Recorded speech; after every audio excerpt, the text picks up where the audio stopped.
मागणी सुद्धा त्या आमदारांकडून नाही, साधारणतः आज क्रांती सूर्य महात्मा ज्योतिराव फुले, क्रांती ज्योती आई सावित्रीबाई फुले यांचं कर्तृत्व तर हिमालयापेक्षा मोठं आहे। भारतरत्न उपाधी देऊन भारतरत्नचाच सन्मान वाढवणार आहोत।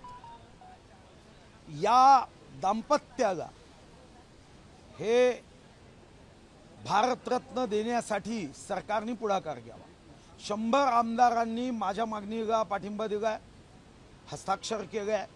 आज मी अशासकीय ठराव मांडतोय। या अगोदर पुणे विद्यापीठाचं नाव क्रांतीज्योतीच्या नावाने करावं आणि क्रांतीज्योती सावित्रीबाई फुलेंच्या नामविस्तार करावा, याबद्दलही मी संसदीय आयुधाचा उपयोग केला होता। आणि आज माझ्यासोबत क्रांती सूर्य महात्मा ज्योतिराव फुलेंचे वंशज आहे, त्यांच्याही मागण्यांसाठी मी चर्चा उपस्थित केली होती, भिडेवाड्यासाठी केली होती। मी जो क्रांती सूर्याचा वाडा आहे त्यासाठीही केली होती। मला वाटतं या माझ्यासाठी आनंदाचा क्षण आहे। मी पूर्ण शक्तीने हा विषय मांडणार।